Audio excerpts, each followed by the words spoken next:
Now, let's see. Let's get one more. Stay in Luke's Gospel and turn to chapter 23. We're talking about the simplicity that's in Christ. We're talking about the one thing that's necessary, the one most important thing. Paul told us what it was. I live by faith in the Son of God who loved me, gave himself for me. Here in the 23rd chapter of Luke, we read an account of when Jesus gave himself, what Paul was talking about, on the cross.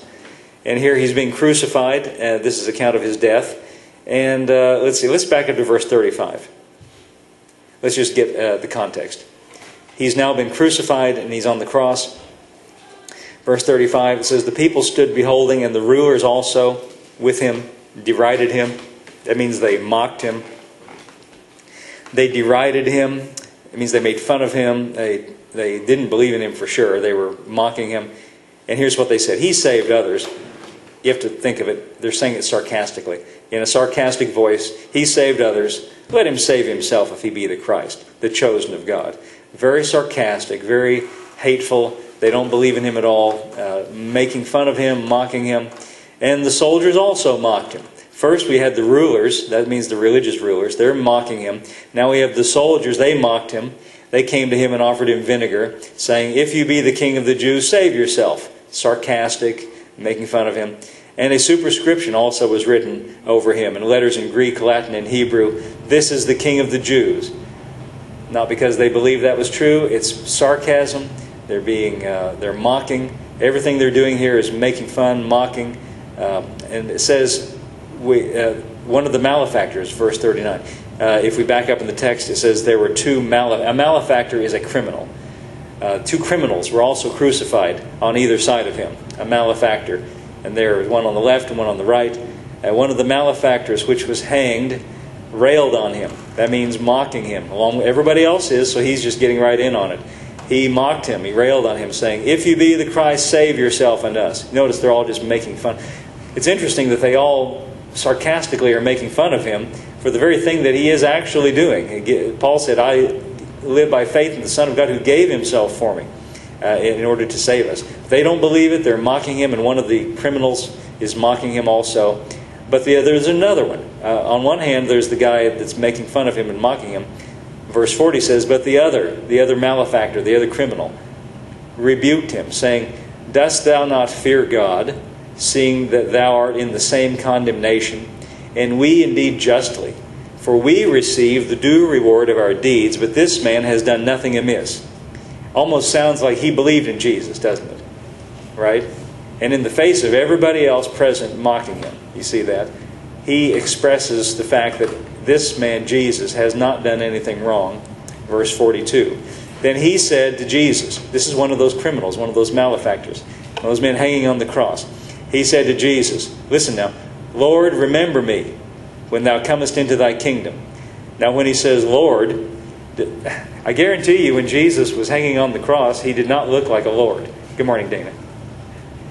Have you ever seen the movie by Mel Gibson, The Passion of the Christ? And after he's all beat up and after he's been through all the beating and he's bloody, and he didn't look much like a Lord, did he? He looked pretty bad shape. And so when he was on the cross, he did not look very lordly. But this man said, Lord. He believed him, didn't he? He believed who he was who he said he was. And then he said, "Remember me when you come into your kingdom." Not only did he believe he's the Lord, but he believes he has a kingdom, and he believes he's coming into a kingdom, and he believed him enough to say, "Remember me," didn't he? Now, does it sound like this man had faith in Jesus? Remember Hebrews 11:6. Without faith, it's impossible to please him. Remember when they asked Jesus, "What shall we do that we might work the works of God?" And Jesus said, I'm paraphrasing, "There's just one thing, believe. Just believe in the one whom he has sent." Everything we've read today has been making that same point. And here this man said to Jesus, he's expressing his faith in him, and he said, "Lord, remember me when you come into your kingdom." And Jesus said to him, verse 43, "Verily," when you see the word verily, that means, you boys know what verily comes from in Greek, in Latin, I mean? Veritas. They have to study Latin. Veritas means truth. Is that right? Am I telling it right? See, I'm getting on shaky ground when I tell you what Latin words mean. I just hear what they say. Verily, truth. I'm telling you the truth. That's what it means. I'm telling you the truth, he says to this man, "Today thou shalt be with me in paradise." Now, my question for you is this. What's necessary? What's necessary in order to be with Jesus in paradise? Well, here he said to this man, today you're going to be with me in paradise. So let's just go down the list. What has this man done? Well, he never did any of the religious things that we kind of add on to it. Now, I believe in water baptism. I practice it. We've had baptisms many times. But this man never had the benefit of water baptism. I believe in the Lord's Supper, the communion. We do it here. Not today, but we've done it here. If you've been here, for a while, you know that. This man never had the communion. He never had the Lord's Supper. I believe in reading the Bible. Look, I'm reading it right now. He never got to read the Bible. I believe in prayer. As far as we know, this man never prayed. Unless you count this where he's talking to Jesus. He never was baptized, never had the Lord's Supper, never read the Bible, never prayed. I believe in going to church. Here we are. This man never went to church.